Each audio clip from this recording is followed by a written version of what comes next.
podcastnya Direktorat Jenderal Kebudayaan. Hari ini kita datangan tamu istimewa sekali di acara Rakor Direktorat Pelindungan Kebudayaan dengan stakeholder seluruh Indonesia. Hari ini kita ada Bapak Ahmad Mahendra. Selamat datang Bapak di podcast kami. Terima kasih Mbak atas undangannya.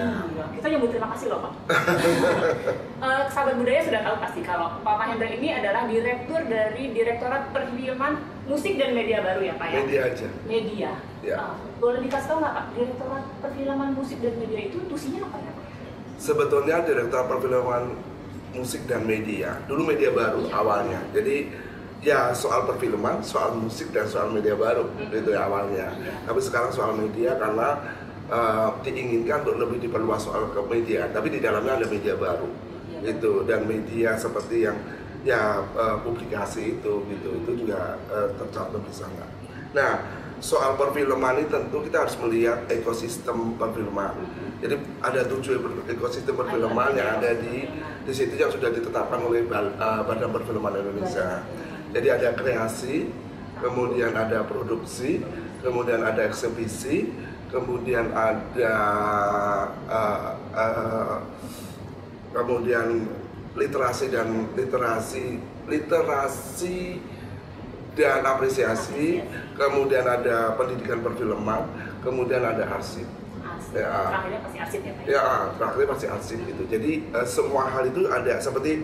Jadi disitulah kita melihat persoalan-persoalan untuk sehingga kita bisa memperkuat ekosistem perfilman sehingga didapat untuk pemajuan perfilman. Nah, kita tentu melihat juga di undang-undang kita, Undang-Undang Nomor 33 Nomor 2009 tentang Undang-Undang Perfilman. Walaupun saat itu sebetulnya sekarang itu sudah banyak yang agak sedikit berubah. Nah, dari situlah perfilman dilihat. Dari kreasi, contohnya kegiatan yang terlihat seperti itu juga jadi prioritas karena di kreasi itu banyak naskah skrip film itu yang kurang berkualitas sehingga filmnya banyak dulu yang tidak berkualitas itu yang dilihat. Nah makanya kita punya program namanya Indonesia Film. Indonesia Film ada bagaimana upaya kapasiti untuk terutama kualitas dari skrip film yang selama 1 tahun penuh yang kemudian dimentorin oleh yang berkelas Oscar. Wow. Ya, itu ada Tom Abram dan sebagainya. Itu yang ikut siapa aja? Tahu nggak? Yang tahun ini aja, yang ikut ada seperti ada apa dengan cinta itu siapa? Bukan. Mira Lesmana. Bukan, ada apa dengan cinta yang pemainnya yang cantik sekali. Dian Sastro, ada Rahabi. Ada Dian Saputra juga Pak? Ya enggak, kalau itu. Jadi ada Dian Sastro jadi penulis, itu dan sebagainya. Jadi banyak sekali yang sekarang orang ikut untuk kita pilih setiap tahun 10, itu 10 dari biasanya yang daftar itu 300-an kelompok itu kan harus ada penulis sama produsen. Nah itu Indonesia Film. Jadi akhirnya ujungnya adalah skrip yang bisa yang kita didik sehingga menjadi skrip yang berkualitas.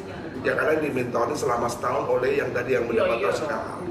Nah itulah yang kemudian sekarang dia kita dorong juga akhirnya mendapat investor contohnya. Dan sekarang sudah mulai ada yang sudah mendapat investor seperti tulang belulang tulang itu yang sedang syuting gitu contohnya udah mendapatkan investornya. Tapi kalau kita akan debut sampai ke skrip aja utamanya. Walaupun kita juga ingin membantu di situ. Nah itu perfilman contoh itu kreasi produksi juga sekarang yang di Indonesia TV itu yang produksi konten bagaimana kita menampilkan karya-karya soal yang berkualitas dan sebagainya standar dan sebagainya. Ada lomba film kompro dan sebagainya. Jadi kita lihat itu dari ekosistem itu. Jadi persoalan itu dari situ. Arsip kan kita juga ada digitalisasi soal musik maupun film. Itu maupun kemudian juga restorasi. Kan udah banyak beberapa film yang direstorasi itu contohnya itu ada di arsip gitu. Jadi itu yang kita lihat, itu yang kita tindak lanjut. Bahkan teman-teman tahu kan film kita lagi maju. Di saat kami ini gitu banyak film yang menang di internasional itu travel grade-nya kita fasilitasi semua. Wow, bisa. Jadi itu semua pasti difasilitasi oleh Kemdikbud. Seperti mana Yuni yang menang waktu itu, seperti Dendam yang menang Nana, seperti itu dan sebagainya. Sekarang yang baru saja juga yang menang di Cannes itu contohnya. Ya itu jadi banyak skema-skema di perfilman yang memang sekarang lagi ini bahkan penonton bioskop kan tahun 2022 kan mencapai 55 juta yang memecahkan rekor itu sepanjang masa. Ya, Pak, ya, itu memecahkan rekor sepanjang masa. Itu jadi itu salah satu upaya kita karena kita juga masuk ke literasi. Bantuan kita tidak hanya soal apa tapi nobar-nobar. Kan sering terjadi. Betul. Jadi film yang sekarang terjadi di bioskop boleh minta tolong kita nobar, banyak orang-orang nobar karena itu ternyata meningkatkan penonton baru.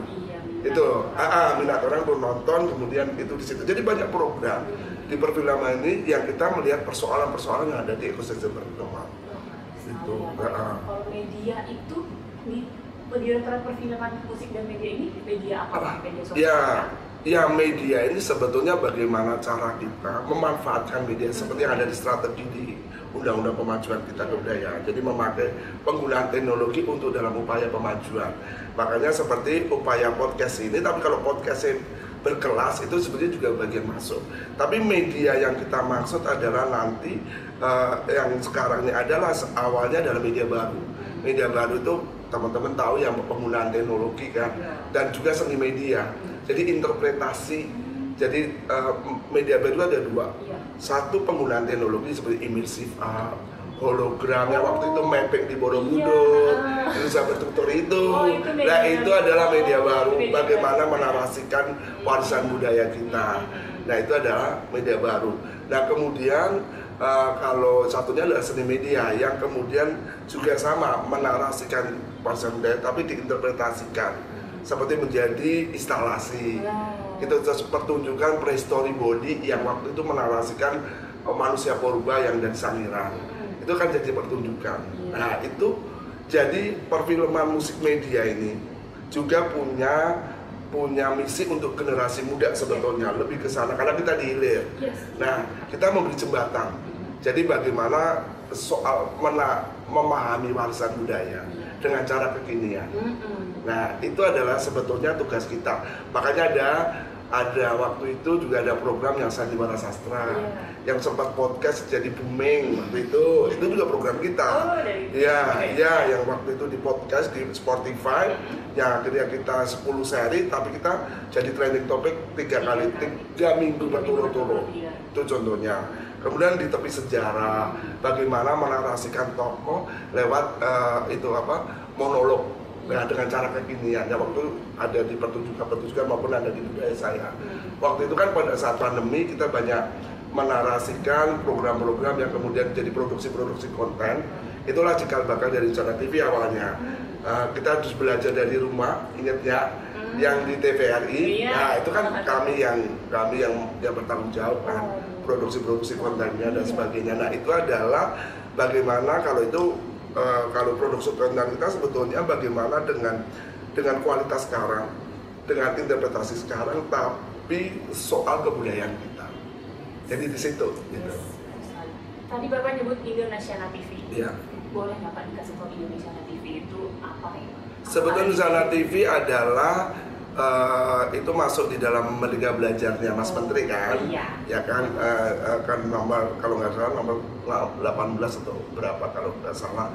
Nah salah satu seri lah ya di itu. Nah itu adalah sebetulnya adalah upaya kita mempunyai pustaka budaya audiovisual ya, sehingga ke depan tuh bisa untuk tempat belajarnya setiap generasi muda untuk memahami kebudayaannya. Nah, Indonesia TV ini sebetulnya Indonesia TV tidak sekedar TV sebetulnya, tapi sebetulnya ini platform. Dan itu tadi kearsipan juga, jadi pustaka audiovisual. Tapi di dalam itu kan perlu ada kayak semacam TV gitu ya, yang bisa dilihat di dalam kita kerjasama dengan IndiHome, tapi juga kita di streaming kan ada yang di website dan sebagainya yang bisa kalau live juga lagi live, tapi juga programnya bisa dilihat gitu. Bisa di streaming di Indonesia TV ya Pak ya? Bisa gitu dan sebagainya. Ya, udah keluar itu. Jadi itu sudah ada program-program yang sudah seperti agenda TV itu, yang tapi soal kebudayaan kita. Bisa. Persis, jadi tujuan kita adalah sebetulnya utama kita adalah pustaka audiovisual. Bagaimana seperti kalau kita di luar negeri kan ada Arirang yang Korea, CCTV yang di Cina, kayak gitu-gitulah kan. Jadi kalau orang ingin memahami Indonesia, lihat dulu Indonesiana TV, ya segala macam. Betul. Nah, terus Indonesiana TV ini diproduksi sama BMK bukan Pak? Ya, sekarang kan dulu masih masuk di dalam direktorat kami, sekarang Pak menjadi UPT tersendiri. Ya, BMK Balai Media Kebudayaan. Fungsinya apa sih Pak? Fungsinya sebetulnya sempalan dari media kita, tapi yang khusus soal yang medianya. Kan tadi ada media sama media baru ya. Media baru tuh lebih soal tadi seni media, kemudian media baru yang hologram itu masih di kita, masih di direktorat, di PMM. Tapi kalau yang khusus media, somatusi seperti produksi kontennya, kemudian jadi publikator kayak gitu-gitu dan sebagainya, itu ada di Balai Media Kebudayaan. Jadi makanya dia nanti kan sebetulnya diarahkan jadi BLU, Mbak.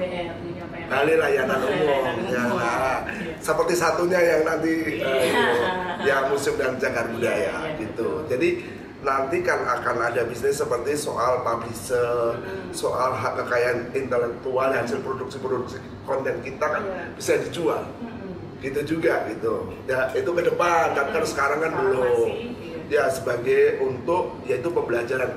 Kan sudah ada masuk di kereta api yang di seluruh di seluruh Jawa kan.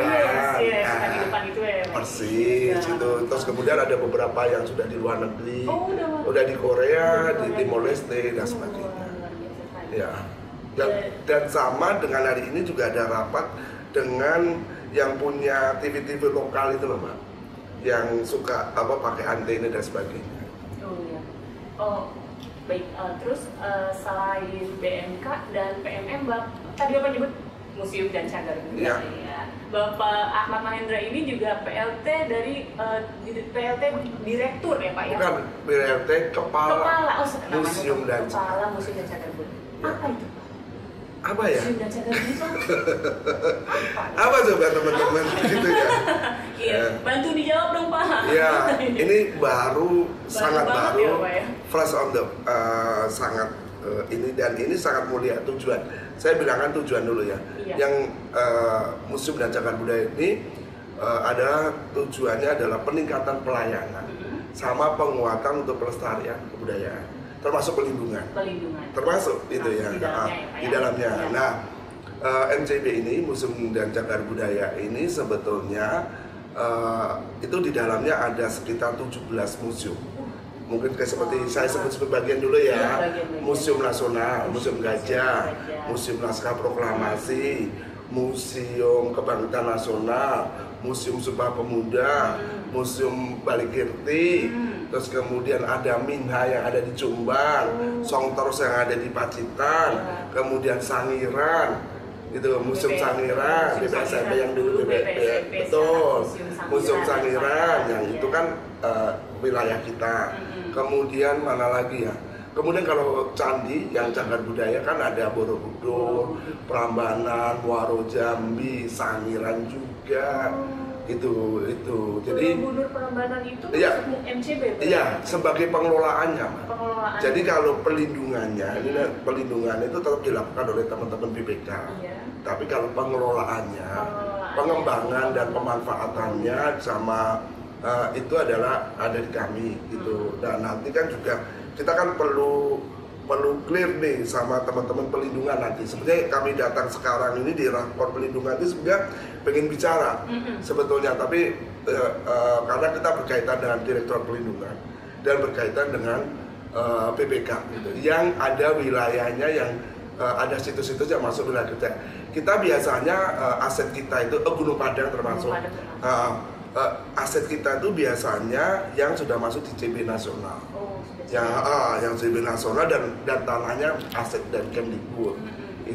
Itu yang akan menjadi pengelolaan kita karena tadi kan jadi BLU itu, jadi Balai Layanan, karena itu akan kita bisa mengelola kemudian mendapat revenue. Tapi ini bukan soal bisnis, bukan hanya mencari keuntungan, tapi justru peningkatan pelayanan. Jadi yang didapat nanti untuk peningkatan pelindungan contohnya. Makin contoh gini, Borobudur idealnya secara relief itu harusnya direstorasi gitu. setahun mungkin 2 kali minimal. Contoh ya hasil kajian yang kemarin 2 kali atau 3 kali. Tapi kalau pakai APBN saja hanya bisa sekali.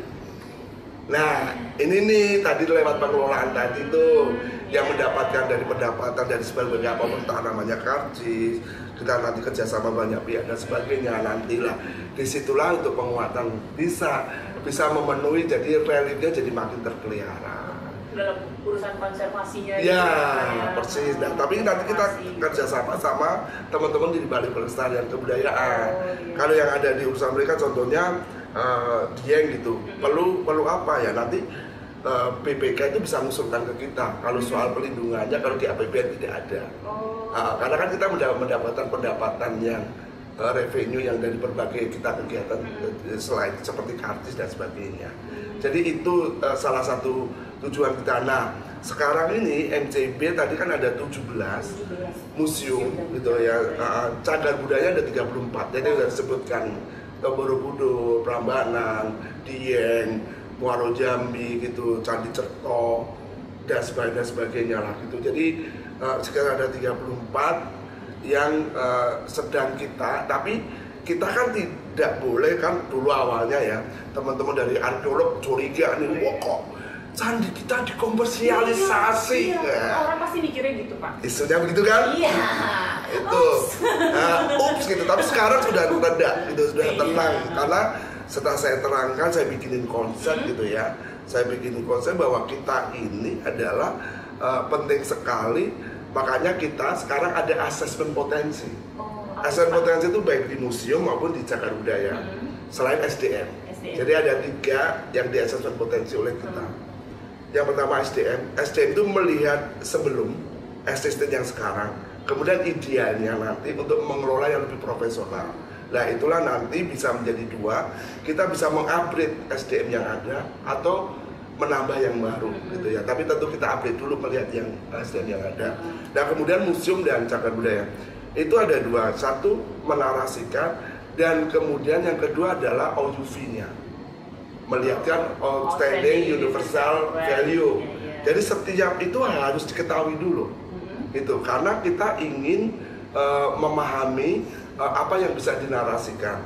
Selain itu juga selain OUV menjadi narasi, kami sudah membuat kebetulan di PMM, sudah membuat di Borobudur dan di Jambi gitu. Muaro Jambi ya. Muaro Jambi gitu. Narasi dari seluruh Borobudur maupun Muaro Jambi. Makanya banyak produk yang dilakukan oleh Direktorat PMM ini. Jadi senyaman itu juga sebetulnya. Tapi tidak hanya soal narasi nanti untuk melaksanakannya. Tapi bagaimana kita harus membuat pedoman yang berdasarkan zonasi. Nah, ya kan harus tahu pelindungannya. Iya. Nah, itu kan bekerja sama dengan teman-teman pelindungan dan BPK. Nah, sayangnya dari 34 situs tadi, cagar budaya tadi, baru 8 yang ada zonasinya. Saya lagi minta pertanggungjawaban nih kepada teman-teman pelindungan ini. Diminta pertanggungjawabannya. Iya, karena kita MCB tidak bisa melangkah tanpa harus tahu itu dulu. Ya kan? Karena kan kita do and done-nya. Sama situs nih. Do and done-nya apa? Oh ini nggak boleh sama zona 1 itu hanya boleh ABCD. Kita kan tidak mau terjadi seperti Candi Ijo kan, yang waktu itu satpamnya disalah-salahin dan sebagainya. Coba kalau kita sudah punya peraturan yang tertulis itu, kalau Anda ingin menggunakan bersembayang di zona UINT harus mengirim surat, itu contohnya gitu dulu lah. Aku ingin itu harus ada dulu. Dan cukup harus tanda tangannya cukup Pak Dirjen. Karena yang memberi izin adalah Pak Dirjen. Yang memberi izin Pak Dirjen. Iya, kan sebagai pemberi izin dari penggunaan pemanfaatan adalah Pak Dirjen. Sama kita bagaimana kan harus tanda tangan walaupun yang mengkaji kita. Mengkajikan BPK, pelindungan dan BPK. Nah, tetapi kan sekarang tidak perlu lagi pakai permen yang sampai ke menteri dulu, master plan itu kelamaan, bisa bertahun-tahun. Pak Dirjen sudah setuju pakai aturan yang dibuat oleh Pak Dirjen. Sehingga pedoman juga jelas per situs itu. Gitu loh, berdasarkan zonasi tadi dibuat pedomannya. Gitu loh, dibuat pedomannya untuk aturan di situ do and done-nya, tahu kan? Yes. Yang di sini boleh dilakukan, yang Yang tidak itu, boleh ya. dilakukan, baik zona 1, zona 2 dan sebagainya. Nah itu harus ada aturan yang ditandatangani oleh Pak Dirjen. Karena dari situ kami dari NCB baru bisa pengembangan pemanfaatannya lebih lanjut. Yes. Ya kan? Oh, mau ngidein festival, ini udah clear. Iya. Posisinya di mana? Iya, do and done. Nah, Clear ya, Pak, ya. itu yang harus dilakukan. Gimana coba? Gue malah merapikan dari yang sekarang ini terjadi masalah. Karena ternyata kita ingin mengembangkan zonasinya cuma baru 8. Sisanya Iya, mana? 8 aja akan kita kembangkan yang cukup tanda tangan oleh Pak Dirjen. Pak Dirjen sudah setuju. 8 akan kita kerjakan dan sudah ada, ini ada daftarnya. 8 yang ada sudah ada zonasinya. Yes. Itu biar jelas aturannya, biar tidak terjadi kemarin kayak Candi Ijo itu hanya di pikirannya, kepalanya BPK atau arkeolog atau sebagainya. Itu ya aku udah ceritain kepada IAI, Iya. ke Pak Yunus, ke Pak Barses, semua setuju. Wah keren Tundra gitu ya. Akhirnya mengakui.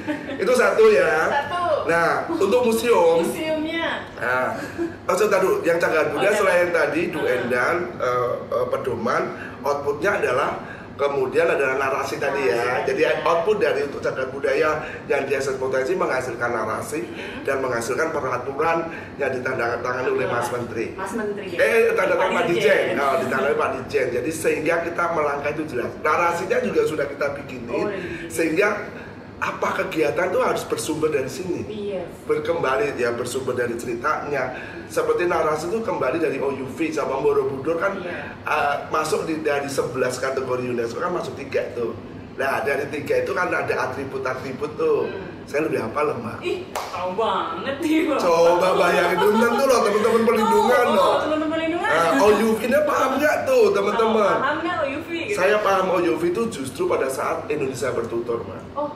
Iya, dari situ karena kan Indonesia bertutur itu kan kita mengalami masa lalu, menumbuhkan masa depan, temanya dari masa prasejarah sampai Majapahit. Saya minta datanya ke pelindungan bahkan menjadi tim. Saat itu ada Anton, Mas Anton dan sebagainya untuk mendapatkan Mas Abi yang sekarang jadi kepala, untuk mendapatkan OUV dari semua, walaupun yang belum UNESCO pun sudah ada diduga OUV-nya, yang masuk atribut mana atau masuk kategori mana. Seperti Muara Jambi itu kan udah masuk mana, itu jadi dasar kita. Itu yang dilokakaryakan kepada semua orang. Kita udah jadi itu yang menginterpretasikan, yang disosialisasikan kepada saat berkegiatan bisa bertutur sebelum menghasilkan karya. Coba bayangin Mbak, kita sudah memulai dari situ. Itu. Jadi jangan hanya ngomong tapi tindakan. Tindakannya ya Pak ya. Betul, pelindungan tuh dari situ. Mau generasi muda mau paham ya harus dari situ. OUV itu penting untuk biar paham. Nah itu yang untuk cagar budaya. Nah untuk museum adalah mengembalikan konsep jadi sama OUV. Jadi kalau bahasa saya tetap namanya OUV juga. OUV itu tetap OUV, tapi kan bentuknya beda. Kalau OUV yang cagar budaya kan sudah ada kajian ya oleh teman-teman arkeolog dan sebagainya, sudah dikategorikan dan sebagainya. Nah kalau museum kembalikan konsepnya, seperti contohnya museum naskah proklamasi. Dulu kejadiannya apa itu? Kan di situ dulu pembuatan naskah proklamasi, sehingga proklamasi itu kemudian dibacakan. Nah kita ingin sebetulnya itu bukan museum Mbak, karena itu gedung bersejarah. Karena tidak ada koleksi sebetulnya. Sebetulnya museum-museum yang di kita kecuali museum nasional itu jelas museum karena koleksinya banyak. Saya paham juga soal museum Mbak. Gitu lah. Pantes dong jadi ketua kepala ya. Iya. Nah, museum itu kita kembalikan ke konsepnya. Seperti museum naskah proklamasi tadi karena dia soal itu. Jadi akhirnya kita ingin itu menjadi rumah konsep. Ya dong, setiap kita diskusi tentang sesuatu, yuk di situ aja, maka kita nanti akan tata ulang semuanya museum-museum itu dengan cara kekinian, berkelas internasional, tapi dengan cara kekinian seperti kita ada kafe yang keren, tapi juga cara koleksinya penataan juga kekinian. Ini museum nasional target tahun ini. Nah sekarang mulai target tahun ini nih. Tahun ini ya. Target tahun ini kita ada harus perubahan soal besar itu soal di museum nasional. Entah tata pamer, soal mock-up, soal bagaimana standar internasional dan sebagainya. Nah tahun ini itu termasuk akan menjadi storyline-nya yang terbaru yang berdasarkan dekolonial. Gimana? Ya, dekolonial itu adalah bagaimana kita kembali menceritakan diri kita, koleksi-koleksi itu. Dulu kan itu narasinya dari Belanda tuh. Nah, kita ingin jangan dari narasi Belanda. Kita nggak suka tuh ada cerita masa kolonial, itu salah. Itu akan kita bikin minder kita, bahwa kita seolah-olah dijajah. Nggak boleh begitu. Kita harus bagaimana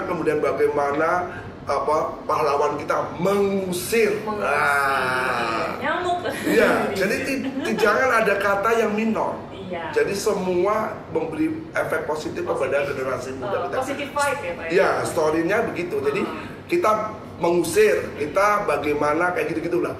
Kebanggaan-kebanggaan itu yang kemudian dimunculkan, bukan tipuan-tipuan Pangeran Diponegoro kalah karena ditipu. Lah itu jangan lagi terjadi begitu.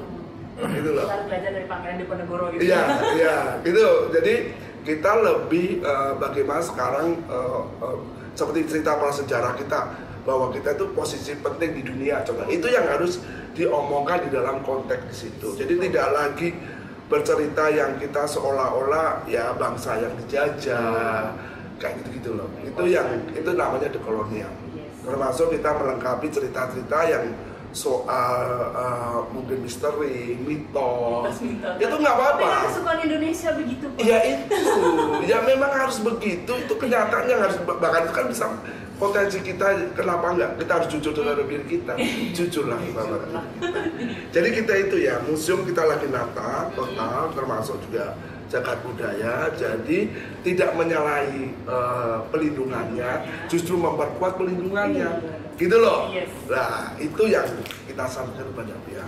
Sebenarnya panjang Mbak konsepnya, tapi intinya itu saja soalnya. Karena kita juga ada dua isu sebenarnya. Isunya yang kita pakai, isu yang kita pakai adalah krisis iklim dan kemudian juga keragaman, inklusivitas, cultural diversity dan sebagainya, itu kan kekayaan kita. Tapi yang satu adalah krisis iklim, bagaimana kemudian kita berkontribusi untuk memperbaiki atau merawat bumi. Termasuk dari koleksi, dari situs Kali Cerita itu dulu memang ada bisa merawat. Kayak kemarin Jepang, Kaisar Jepang datang ke Museum Nasional kan melihat Prasasti Tugu itu, ingin melihat bagaimana merawat soal-soal air dulu dan sebagainya. Sistem perairan di Indonesia itu belajar kayak Jepang di sini. Iya. Jepang aja belajar ke sini. Itu dia kenapa kita nggak kayak gitu itu yang nanti kita ungkap. Bagaimana zaman dulu kebesaran nenek moyang kita itu udah pinter-pinter loh. Jadi kita harus pinter juga. Iya, kamu jangan marah sama nenek moyang ya Pak. Gitu. Ngomongin masa kolonial Pak, lagi ramai Pak masalah. Pemerintah Belanda akan mengembalikan koleksi Indonesia. Semangat banget. Sampai kaget. Iya. Gimana tuh Pak? Udah ramai banget nih Pak. Langsung konfirmasi ke sumbernya. Iya. Jadi udah tanggal kemarin tim repatriasi yang oleh Pak Dirjen, kemudian Mas Boni sama Pak Buje kan. Iya. Itu kan tim repatriasi sudah, Pak Dirjen sendiri yang sudah menandatangani perjanjian bahwa Belanda akan mengembalikan 472. Wah, banyak banget. Ya, ya ada arca itu, ada 6. Yang pertama yang sekarang yang mau dikembalikan 4 dulu.